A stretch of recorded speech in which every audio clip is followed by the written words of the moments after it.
ये सबसे अच्छी प्रोफाइल है अब तक के लिए। मेरे साथ बने रहना, आपको बताता हूँ क्या चीज़ है। तो as a C a student ये बहुत कई बार होता है कि मैं जब सी ए क्रॉस करूँगा, मैं चार्टर्ड अकाउंटेंट बन जाऊँगा, तो मैं किस चीज़ में काम कर सकता हूँ, व्हाट आर द प्रोफाइल्स मेरे पास अवेलेबल है। अब एज अ सी ए मैं आपको बताता हूँ, सबसे अच्छी बात जो होती है ना एज अ सी ए बनकर ये होती है कि आपके पास बहुत सारी अवेलेबिलिटी है। बिकॉज सी ए कोर्स इतना वाइड है कि आपको सब कुछ उसने कवर करा दिया है। तो अगर आप किसी भी प्रोफाइल में जाना चाहते हैं ना, तो आराम से जा सकते हैं, ऐसा कोई प्रॉब्लम नहीं है। एक्सेप्ट इन्वेस्टमेंट बैंकिंग के सिस्टम थोड़ा अलग होता है, क्योंकि उनकी जो एलिजिबिलिटी क्राइटेरिया रहती है वो रहती है मोस्टली ऑन दी कि वो IB स्कूल से उठा के लेकर आते हैं, जो टॉप टियर वाले स्कूल्स है ABC वाले, और या फिर आपने ऑलरेडी CFA वगैरह किया हो या CFA परस्यू कर रहे हो, या फिर तीसरी केस होता है जब आपको थोड़ा सा एक्सपीरियंस किसी बुटीक फर्म से लेकर आ रहे हो, मतलब किसी स्मॉल फर्म से लेकर आ रहे हो। अब मैं वहाँ वाली बात नहीं करने वाला आपको, वो एक अलग चैप्टर है। मैं आपसे बात करने वाला हूँ एक ऐसा रोल जो कि इस समय काफ़ी डिमांडिंग भी है, उसमें कवरेज भी अच्छा हो जाता है, और अगर आप इसको एज अ इनिशियल करियर आपको मिल जाता है तो प्लीज़ इसको लीव मत करिएगा, ले लीजिएगा। ठीक है, बाकी प्रोफाइल आसानी से मिल जाती है, बट ये प्रोफाइल क्या होता है ना, जनरली ये मिलती नहीं है, लेकिन अगर मिलती है तो काफ़ी अच्छी प्रोफाइल है इन terms of overall criteria, right. तो लेट्स मूव कि हम क्या किस चीज़ के बारे में बात करें। सो इस प्रोफाइल का नाम है FPA, मतलब कि पूरा नाम होता है फाइनेंशियल प्लानिंग एंड एनालिसिस। ठीक है, अब जब आपने देखा फाइनेंशियल प्लानिंग एनालिसिस, अगर मैं आपको इसको सब्जेक्ट से किसी से रिलेट करूं तो बेसिकली आपका एक कॉस्ट का सब्जेक्ट होता है। अगर क्योंकि अब जो अभी ऑप्शनल हो गया है, बट पहले जो होता था उसमें अगर आपने अच्छे से कॉन्सेप्ट में क्लियर करे हैं ना, तो आपको बहुत काम आने वाले हैं इस प्रोफाइल के अंदर। इसका एक हिंट दे देता हूँ, वेरिएंसेस निकालना, बजटिंग करना और फोरकास्टिंग करना, ये मेजर हैं इसके। सॉरी बोल, प्रोफाइल में क्या होता है, जनरली किसी भी कॉर्पोरेट में, किसी भी अच्छी कंपनीज के अंदर करते क्या है बेसिकली, इसके अंदर आप जाके ना किसी कंपनी को प्रोजेक्ट करते हैं, मतलब कि लेट्स से एक कंपनी एक प्रोडक्ट बनाना चाहती है, नया लॉन्च करना चाहती है, लेकिन कंपनी उस प्रोडक्ट को बनाने से पहले कई सारे फैक्टर्स को कंसीडर करना चाहती है, ये देखने के लिए कि क्या इस प्रोडक्ट की डिमांड रहेगी, इस प्रोडक्ट से कितनी रेवेन्यूज आएंगे मुझे। तो उसके अकॉर्डिंगली मैं हर चीज़ के बारे में बजट करूँगा कि यार मान लो फॉर एग्जाम्पल लेट्स से कि इस प्रोडक्ट से मेरे को लेट्स से 100 रुपीज़ का रेवेन्यू आएगा, तो दैट इज़ माई बजट कि मेरे को पता है कि इसके कस्टमर्स अवेलेबल हैं, इसकी डिमांड है मार्केट के अंदर, और 100 रुपीज़ का मेरे को रेवेन्यू आ जाएगा। अब इसके अगेंस्ट मुझे कॉस्ट कितनी इनकर होगी, राइट, ये बजट होगी। तो आपके एक रेवेन्यू बजट होगी, कॉस्ट बजट होगी, और इस पर मुझे प्रॉफिट कमाना है कम से कम 20%, 25% या जो भी बजट करना है मेरे को। तो ये हो गया बजटिंग के पार्ट। फिर जैसे जैसे आप आगे बढ़ते हैं, अब आता है मेन काम फोरकास्टिंग का, कि आपने बोला कि नहीं एक्चुअली जब मैं आगे गया तो मेरे को पता लगा कि नहीं, 100 रुपये का रेवेन्यू तो नहीं दिख रहा मुझे 6 महीने के अंदर आते हुए। एज ऑन टुडे अगर मैं 4th मंथ पे खड़ा हुआ तो मुझे दिख रही है कि नहीं यार 80 रुपीज़ तक ही रेवेन्यू दिख रहा है आते हुए, तो दैट कॉज फोरकास्टिंग। ठीक है ना।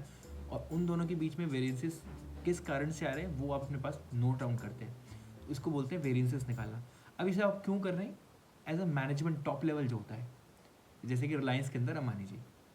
अब अंबानी जी को कोई मतलब नहीं बाकी चीज़ों से, उन्हें मतलब है मुझे अब एग्जैक्ट फैक्ट बताइए कि अभी मैं किस जगह पे खड़ा हुआ हूँ, मेरे को कितनी रेवेन्यू आती हुई दिख रही है और मेरे पास क्या प्रॉफिट आती हुई दिख रही है। तो ये कैसे पता लगेगा, ये इसी तरीके से पता लगेगा।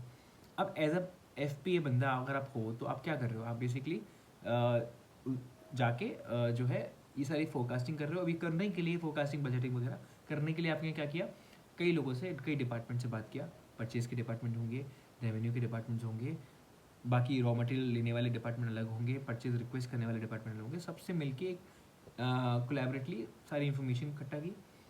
वो डेटा यूज़ करने से यूज़ करके आप अपने पास वो बजट तैयार करते हो कि what is the information available to me, उसके बेसिस पे बजट बनते हैं। फिर वो बजट के बेसिस पे सारे रेवेन्यूज़, प्रॉफिट्स और कॉस्ट वगैरह डिज़ाइन होते हैं। और जैसे जैसे आप हर महीने, क्योंकि ये कंप्लाइंस बेस्ड है बहुत ज़्यादा, तो आपको क्या है, हर महीने एवरी मंथ एक स्टेक होल्डर की मीटिंग होगी, जिसमें सामने वाले मैनेजमेंट को आपको बताना पड़ेगा कि आप ये एक्सपेक्ट कर रहे हैं, इतना प्रॉफिट एक्सपेक्ट कर रहे हैं, और अगर वेरिएशंस आ रहे हैं तो आपके इतने वेरिएशंस क्यों आ रहे हैं। लेट्स से अगर थ्रेशोल्ड 10% का है तो वेरिएशन 25% का है, 20% का क्यों आ रहा है। तो इस तरीके से प्रोफाइल काम करती है। कमाल की बात है, इस प्रोफाइल के अंदर आपका सब कुछ कवर होता है। आपने ये कॉस्टिंग का एक पोर्शन कवर किया, प्लस वैल्यूएशन बेस कवर करते हैं, क्योंकि हर चीज़ की आपको वैल्यूएशन करनी पड़ती है, प्रोडक्ट समझने पड़ते हैं। मान लो एक प्रोडक्ट ये कितने का बिक सकता है, वो एक वैल्यू करना पड़ता है आपको, मॉडल्स तैयार करने पड़ते हैं, तो फाइनेंशियल मॉडलिंग कवर होती है। अब ये तो हुआ क्रक्स पूरा। अगर मुझे इसमें इनिशियली जाना है तो मैं आपको बताता हूँ कैसे कर सकते हो, सिंपल कट करते हैं इसको। पहला केस, अगर आप बिल्कुल नए हो तो एक एडवांस फाइनेंशियल मॉडलिंग या फाइनेंशियल मॉडलिंग का एक कोर्स कर लो। बेसिक्स है कोर्सेरा पे, उडेमी पे, या आपको यूट्यूब पे भी कई लोग पढ़ा रहे हैं, वहाँ पर डालोगे आपको मिल जाएगा। ठीक है, आप चाहोगे तो मैं आपको लिंक भी दे दूँगा। वो उससे आप एक कोर्स कर लो। ज़्यादा बेटर है कि सर्टिफिकेशन वाले कर लो, थोड़े से पैसे लगते, ज़्यादा पैसे नहीं लगते, उडेमी वगैरह से कर लो। उससे आपको एक आइडिया मिल जाएगा। उससे आपको एक हेल्प हो जाएगी कैसे मॉडल्स तैयार करते हैं, कैसे डेटा को समझते हैं, क्रंच करते हैं, क्योंकि it's all about understanding the data. अगर आपको डेटा समझ नहीं आएगा तो आप कुछ नहीं कर सकते। ठीक है, तो आपको कितने सारे पोर्शन कवर होते हैं। तो as a career aspect, in terms of scope, in terms of growth, ये करियर हमेशा बढ़िया रहा है और आगे भी जाके बढ़िया रहेगा, क्योंकि कंपनीज इतने टेक स्टार्टअप्स बन रहे हैं, इतनी सारी कंपनीज तैयार हो रही हैं, कोई सर्विस बेस्ड है, कोई प्रोडक्ट बेस्ड है, और इतनी नई नई रेयर चीज़ें हैं कि आपको सब कुछ स्क्रैच से बिल्ड करना पड़ेगा। लेट्स से कोई ऐसा प्रोडक्ट है जो भी आज तक कभी था नहीं, तो उस प्रोडक्ट की कैसे आप वैल्यूएशन बनाओगे, कैसे उस पर बजटिंग बनाओगे, कैसे उसके रेवेन्यू फोकस तैयार करोगे। तो ये एक चैलेंजिंग रोल भी है, लेकिन काफ़ी इंटरेस्टिंग और काफ़ी एक कहते हैं ना ब्रेन यूज रोल है। तो इनिशियल अगर मैं आपको बोलूँ तो कैसा स्कोप है, बहुत अच्छा स्कोप है। अगर आप कर लेते हैं ना तो पैसे भी अच्छे हैं इसके अंदर, प्लस स्कोप भी अच्छा है। और एज अ करियर मैं बायस होऊंगा थोड़ा सा यहाँ पर, मुझे बहुत अच्छा लगता है ये रोल। तो ये रोल तो अगर आपको लेना है ना, इनिशियल आपको ऑडिट वगैरह में शौक नहीं है, आपको नहीं जाना कि मुझे ऑडिट में कौन जा रहा है, जिसको मन है ऑडिट में जाने का, मैं मना नहीं कर रहा।